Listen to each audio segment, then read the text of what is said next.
professional training workshop on achieving sustainable development goals. ভারতের সাথে নতজানু পররাষ্ট্রনীতি বাদ দিয়ে সম্পর্ক চলমান থাকবে উল্লেখ করে স্থানীয় সরকার, পল্লী উন্নয়ন ও সমবায় উপদেষ্টা আসিফ মাহমুদ সজীব ভুইয়া বলেছেন, জাতীয় স্বার্থ কম্প্রোমাইজ করে আমরা কোনো পররাষ্ট্র সম্পর্কে বিশ্বাস করি না। অন্তর্বর্তীকালীন এই সরকার ভারতের সাথে নতজানু পররাষ্ট্রনীতি থেকে সরে এসেছে। জাতীয় স্বার্থকে সামনে রেখে পরবর্তী সম্পর্কগুলো চলমান থাকবে। বুধবার দুপুরে কুমিল্লায় কোটবাড়িতে কুমিল্লা পল্লী উন্নয়ন একাডেমি বার্ডের লালমাই অডিটোরিয়ামে অনুষ্ঠিত financial inclusion and rural transformation বিষয়ক আন্তর্জাতিক প্রতিনিধি দলের কর্মশালায় সমাপনী অধিবেশনে প্রধান অতিথির বক্তব্য শেষে সাংবাদিকদের প্রশ্নের জবাবে তিনি এসব কথা বলেন। স্থানীয় সরকার নির্বাচনের বিষয়ে এলজিআরডি উপদেষ্টা বলেন, সরকার ও প্রশাসনিক কর্মকর্তাদের অতিরিক্ত দায়িত্ব দিয়ে জনপ্রতিনিধিদের কাজ পরিচালনা করা অনেক কষ্ট হয়ে যাচ্ছে, যে কারণে স্থানীয় সরকারের প্রতিনিধি নির্বাচনের বিষয়ে কোনো ব্যবস্থা নেওয়া যায় কিনা তার স্থানীয় সংস্কার কমিশন এবং নির্বাচন কমিশন কাজ শেষ হলে উদ্যোগ নেওয়া হবে।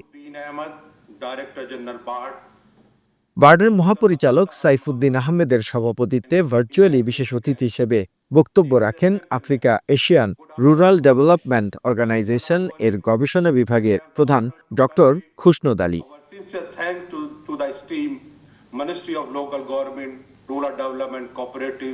সম্পর্ক উন্নয়নের ক্ষেত্রে উভয় পক্ষেরই কিছু বিষয় অ্যাড্রেস করা প্রয়োজন এবং আমাদের দিক থেকে বিশেষ করে গণহত্যাকারী শেখ হাসিনাকে ফেরত দেয়া এবং তিনি যেন সেখানে বসে যে বিভিন্ন বিদ্বেষমূলক বক্তব্য প্রচার করছেন সেটা বন্ধ করা যায়,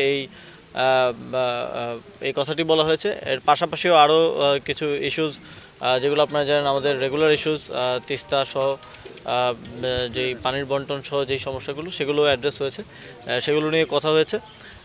তবে আমরা যেটা প্রথম থেকে বলে আসছি যে ভারতের সাথে এর আগে আমাদের যেই নতজানু পররাষ্ট্রনীতি ছিল সেটা থেকে আমরা অন্তর্বর্তীকালীন সরকার সরে এসেছি এবং আমাদের পরবর্তী সম্পর্কটা চলমান থাকবে আমাদের ন্যাশনাল ইন্টারেস্ট অর্থাৎ জাতীয় স্বার্থকে সামনে রেখেই। জাতীয় স্বার্থকে কম্প্রোমাইজ করে কোনো রিলেশনে আমরা ইন্টারন্যাশনাল রিলেশন আমরা বিশ্বাস করি না। জনপ্রতিনিধি ছাড়া আসলে স্থানীয় সরকার চালানো গভর্নমেন্ট অফিসিয়ালস দিয়ে খুব টাফ হয়ে যাচ্ছে এবং আপনারা জানেন আমাদের যারা অফিসিয়ালস আছে অনেকেই অতিরিক্ত দায়িত্বে এই জায়গাগুলোতে আছেন, ফলে নাগরিক সেবার ক্ষেত্রে অনেক বিঘ্ন ঘটছে। তারপর আমরা চেষ্টা করছি সর্বোচ্চ নিশ্চিত করার। সেজন্য আমার তো চাওয়া এটাই থাকবে এবং অলরেডি স্থানীয় সরকার সংস্কার কমিশনের যিনি প্রধান তিনিও বলেছেন যে স্থানীয় সরকার নির্বাচনটা প্রয়োজন। তবে নির্বাচন কমিশনেরও প্রস্তুতির বিষয় আছে। সব কিছু মিলে এটা একটা যেহেতু একটা রাষ্ট্রীয় ডিসিশন, আমি সর্বোচ্চ পর্যায়ে এটা নিয়ে কথা বলবো। ইলেকশন কমিশন মোটামুটি ভোটার হালনাগাদ সহকারে যেই বেসিক জিনিসগুলো সেগুলো শেষ করলে আমরা হয়তো একটা স্থানীয় সরকার নির্বাচনের কথা ভাবতে পারি।